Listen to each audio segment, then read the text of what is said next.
Hello, welcome to Carnell Knowledge. My name is Tom Carnell. Welcome. It's one of our Saturday specials, kind of an afternoon special kind of a thing. Recently, someone asked me about martial arts, and what they were asking for how to understand it, how to get into it, how to learn what they could about it, both from the practical side, but also the philosophical side. I have a little bit of a background in it. I took Muay Thai many, many years ago. I moved from there to Kendo to Kenjutsu. Took a couple of years off. Went into Jeet Kune Do. Took a couple of years off. Went back to Muay Thai. And then at the same time, I was training in Kali / Arnis / Eskrima, or Filipino stick fighting. That moved into a passion that sort of dovetailed in with the sword, and that is with the knife. And over the years, I've collected a lot of books on the subject, and I thought that I would share with you a sort of a top 10 list on what books, if you are interested in learning more about any one of a number of aspects of this, how to get started.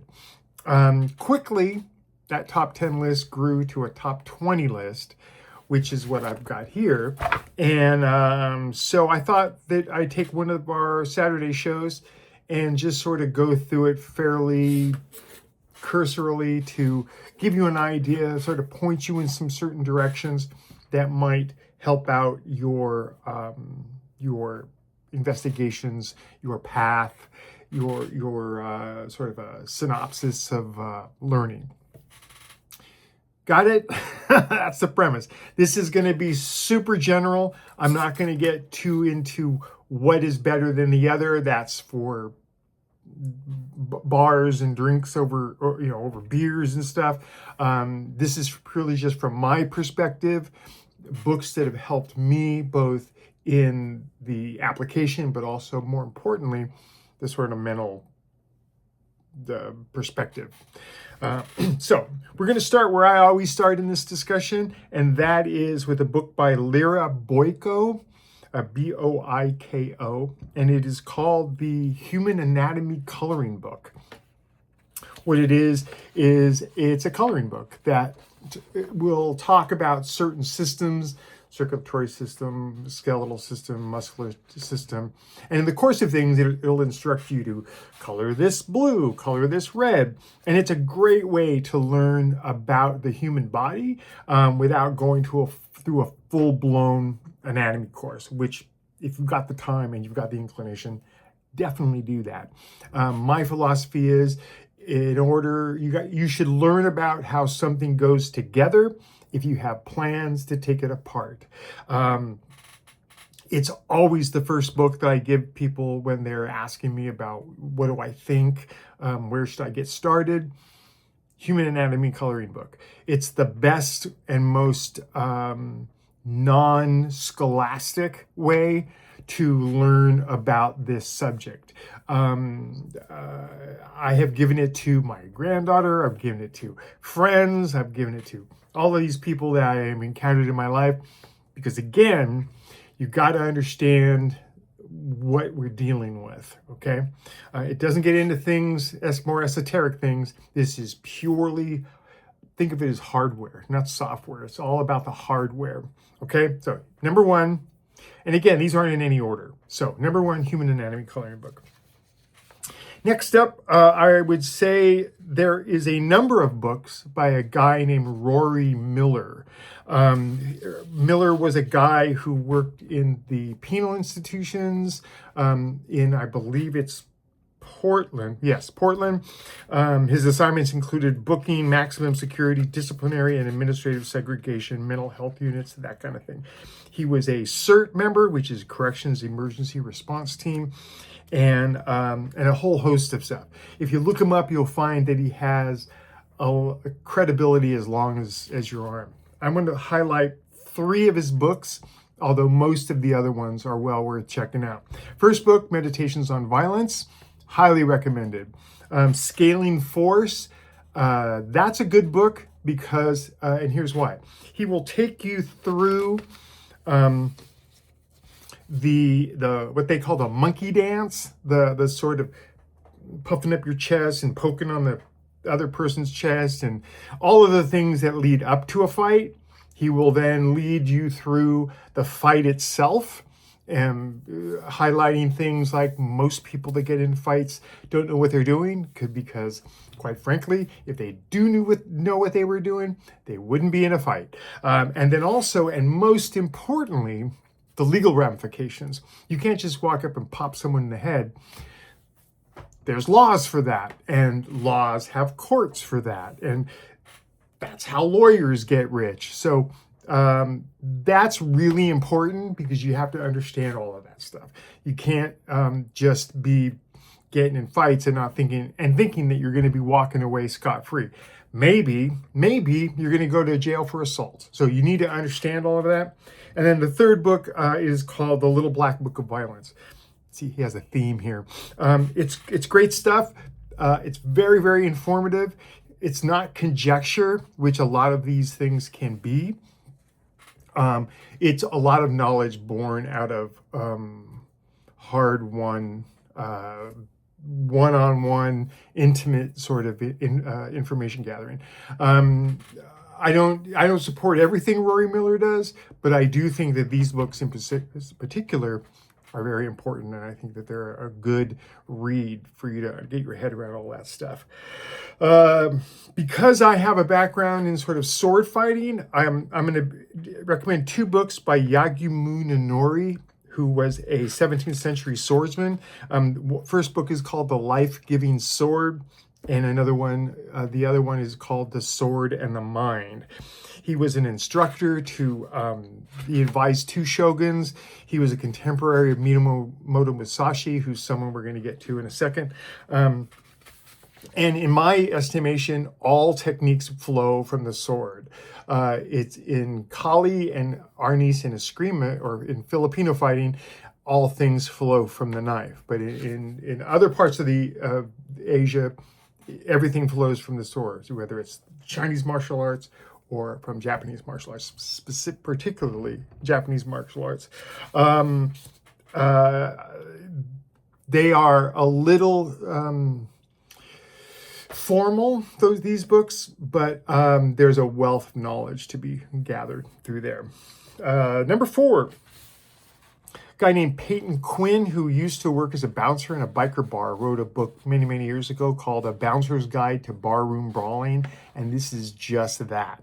Talks a lot about the monkey dance. It talks a lot about the things people do to get in and halfway out of a fight, and it's written in a pretty colloquial way of doing things.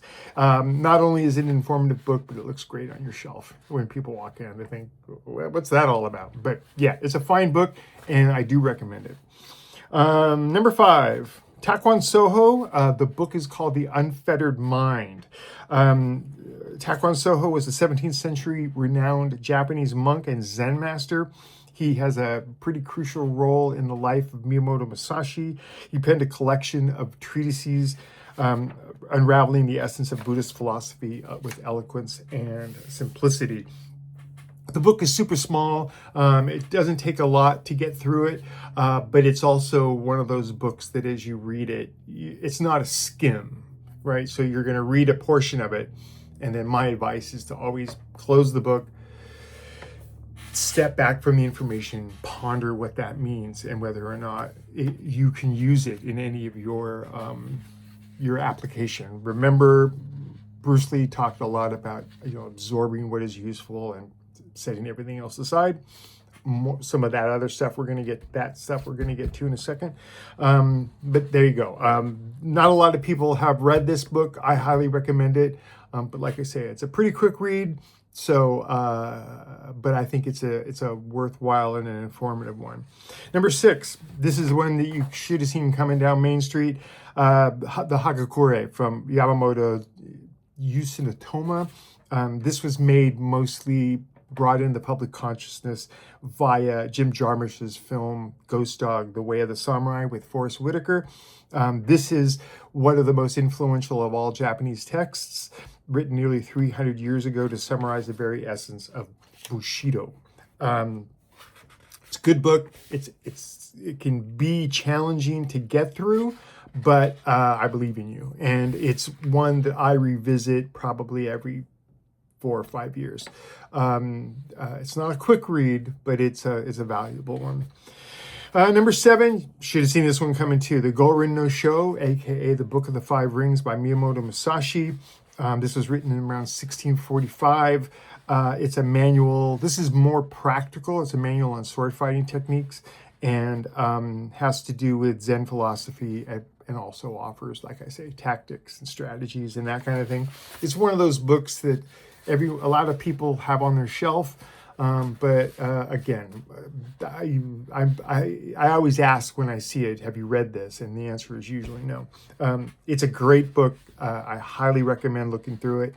And if what you see interests you, then by all means, plunge in. You're going to get a lot out of it.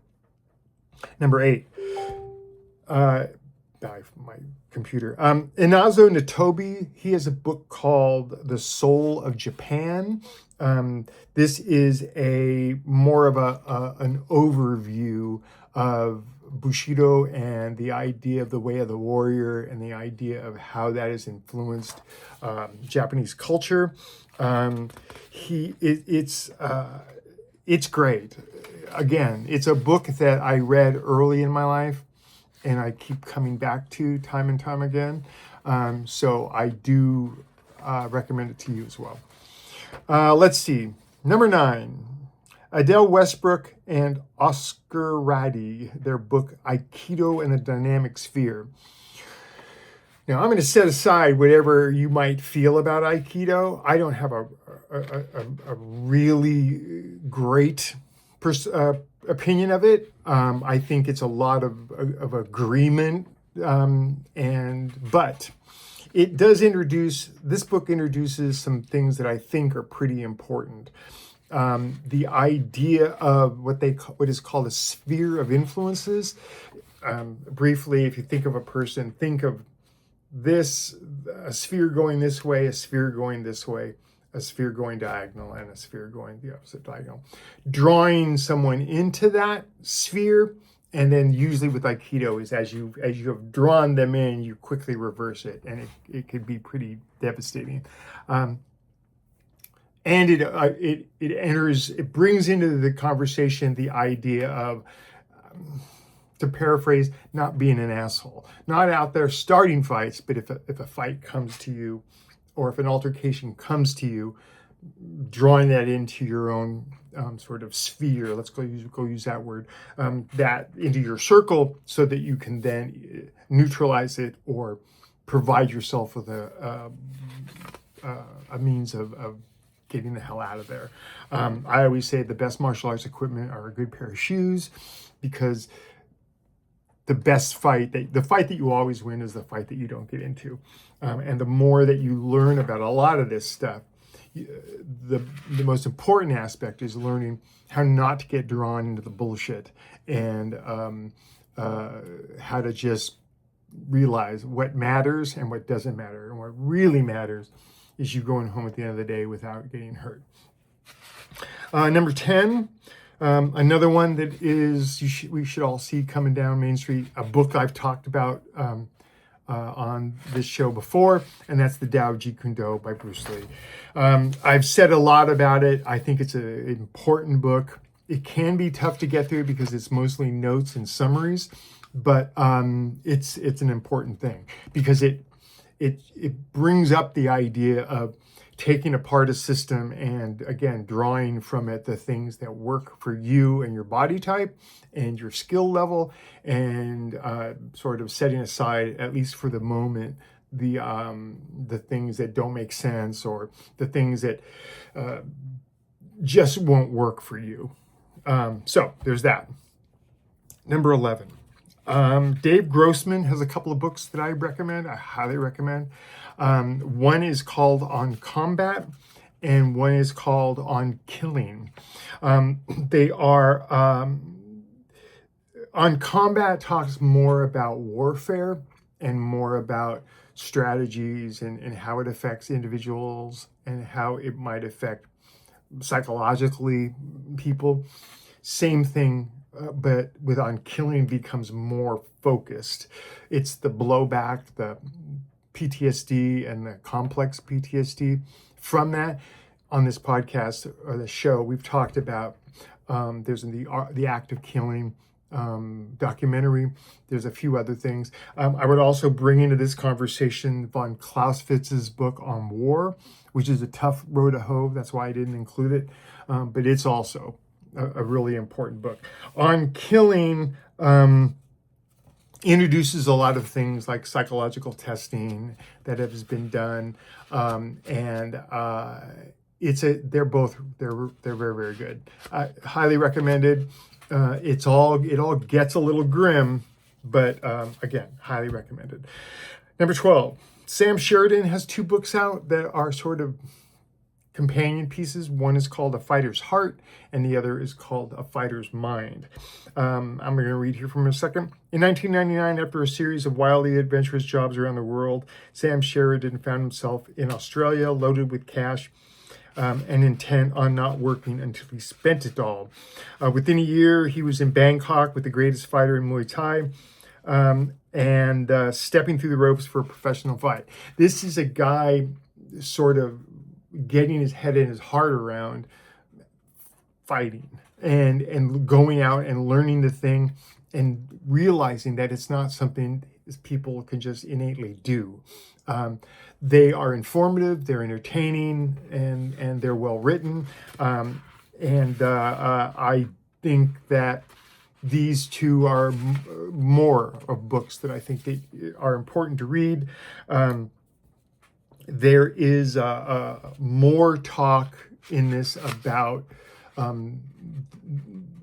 over the course of the books, you see a change in his perspective. The one perspective is, I want to be a badass and I want to go out and I want to kick everybody's butts. And then as he travels through this whole thing, he realizes, and the reader then therefore realizes, this is no place I want to be. I understand the allure, and I understand the need. It's the old thing about it's better to be a warrior in the garden than a gardener in a war. The need for all of this, but also it's nowhere I want to be. Let's see, number 13.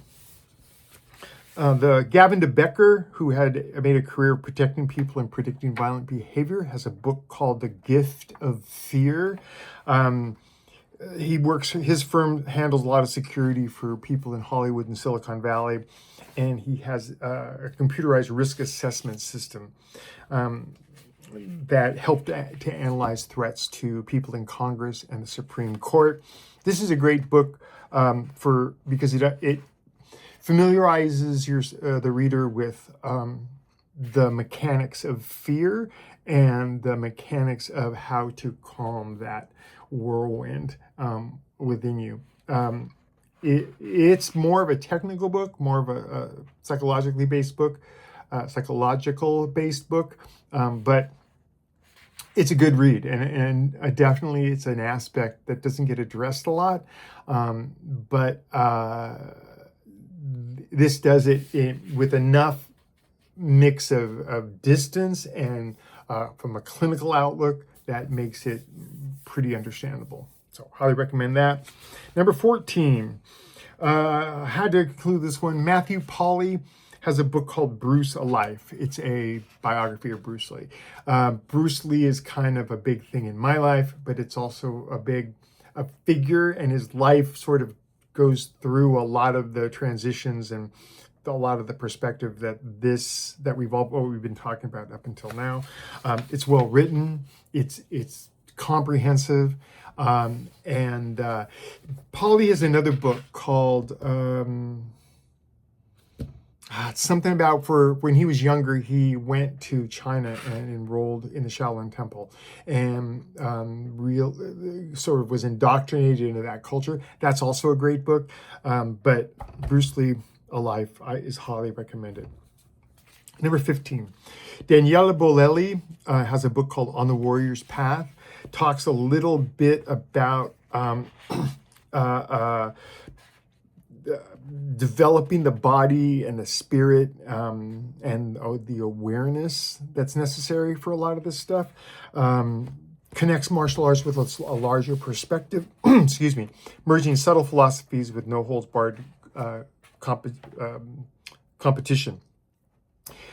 Nietzsche, Nietzsche with Bruce Lee, radical Taoism and Buddhism. He even mentions the Star Wars trilogy. Bolelli is a great writer and a good guy, and On the Warrior's Path is definitely a worthwhile read. Number 16, the great Don F. Draeger. Draeger has a ton of books, and they are, for the most part, all recommended. But specifically, I wanted to focus on two. One is called The Martial Arts of Indonesia, and another one is called The Weapons and Fighting Arts of Indonesia. This deals strictly with Indonesian martial arts, which I think is important. It doesn't get talked a lot about, especially in wider culture, but it's great stuff. I personally think it's great stuff. This and the Philippines are where it's at. Let's see. Talks about Pencak Silat and Kuntao. It's good stuff. They're relatively short reads. They're pretty easy to get through. But between the number 16, these two and 16, and the next two in 17, it pretty much has that area of the world covered. Now, 17 is a book by Dan Inosanto. If you don't know Dan was like just second to Bruce Lee in all of his Jeet Kune Do. But after Bruce died, Dan took things more into the Philippines. Dan's one of those guys that is just very inquisitive and smart. And the two books are called The Filipino Martial Arts, and the other one is called Absorb What Is Useful. Great stuff. These books are cornerstone if you want an understanding of Filipino stick and Filipino knife fighting. Great stuff. Innovative. There's some training methods in there. There's technique in there. And again, highly recommended. All right, number 18. Ralph D. Sawyer edited a book. It's a big fat volume, and it's called The 7 Military Classics of Ancient China. Sun Tzu's Art of War is in there. There's a bunch of other stuff. This is more to feed the head. This is more about understanding the history of warfare and fighting from China, from early on. This is one of the tougher reads in this list, but it's great stuff, and you can find a number of volumes of it. And it's a book that I regularly give to people as gifts. It's just great stuff. Back to the Philippines. Mark V. Wiley has a book called The Filipino Martial Culture. Highly recommended. Wiley is a guy who knows his stuff and is very good at laying it all out in a concise but wholly understandable manner.